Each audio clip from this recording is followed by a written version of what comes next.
This is an extract from my latest book, Simply Grace, entitled Restoring the Image.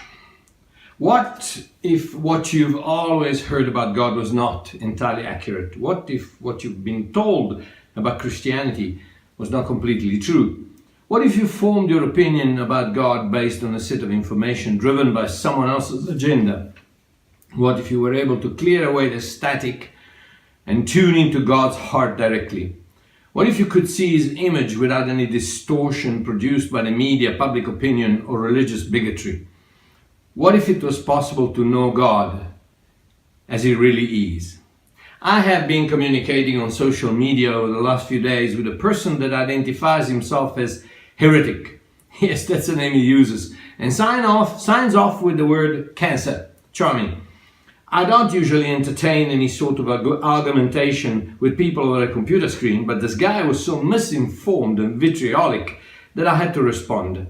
Amongst many other insults, both toward me and toward God, he stated that the funny guy in the clouds, you can see the reason for the name heretic, is a figment of my deluded imagination, and that should he exist after all, he, heretic, would have absolutely nothing to do with him because he's cruel, vindictive, retaliatory, and basically a pestilential and picky dictator who has nothing better to do than torture his subjects.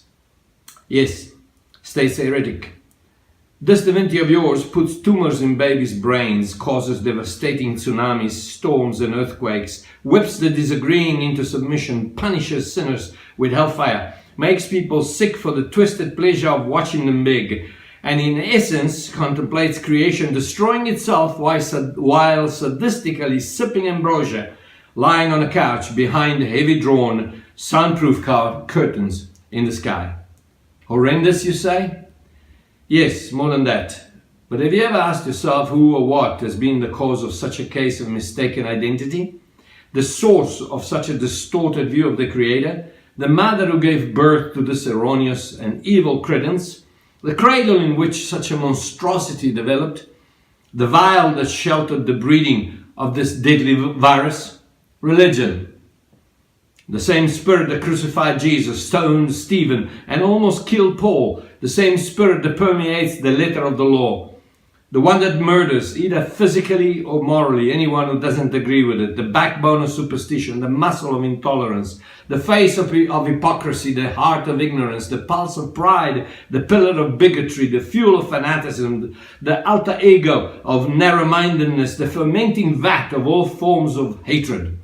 Religion. Religion, not in the sense of man's honest search for God, but in the sense of man's arrogant and conceited definition of God. The image of God has been so marred by public opinion over the years that I don't know if we will ever be able to restore it to its authenticity.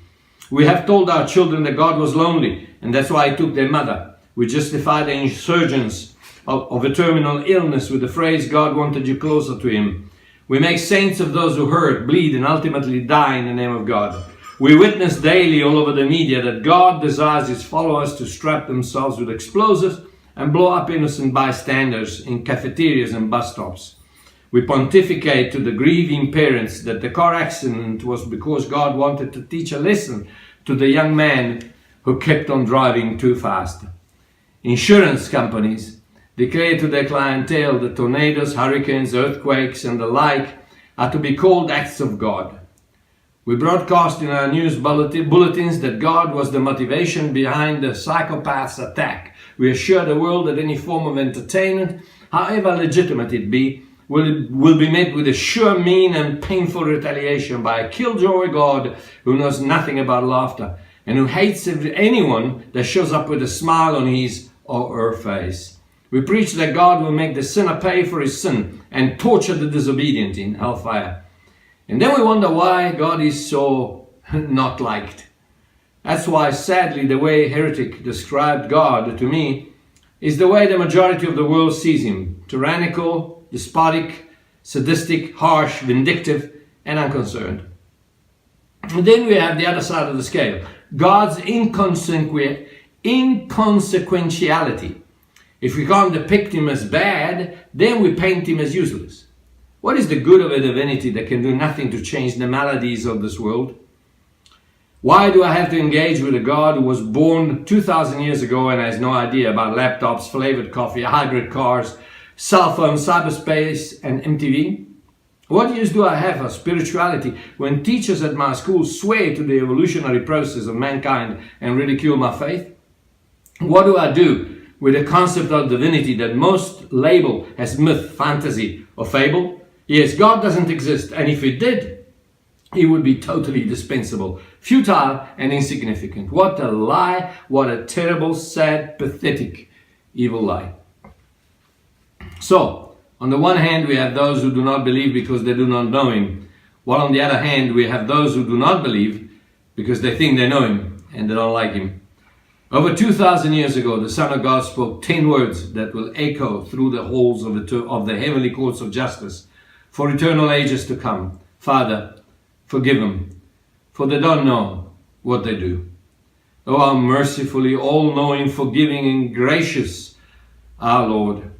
Yes, they don't know Him, because if they did, they would believe Him. What they have is a distorted view of Him. They don't reject Him. They reject their image of Him. And so the drama goes on. We need to tell the people about how good God is, and instead we tell them how bad they are. We should be announcing that religion condemns the best of man, while grace saves the worst. And we rather declare the need for change. We ought to shout, done, but we continue to hiss, do. Quite a few years ago, I began being aware of the direction humanity was appearing to take, further and further away from the reality of a gracious, merciful, and passionate God who loved the world so much He couldn't live separated from it, and felt the urge to restore Father's image in Hermanos, where I live, Africa, my continent, and to the uttermost parts of the earth, my universe. This is what I intend doing until the day He calls me home. This book is part of that effort.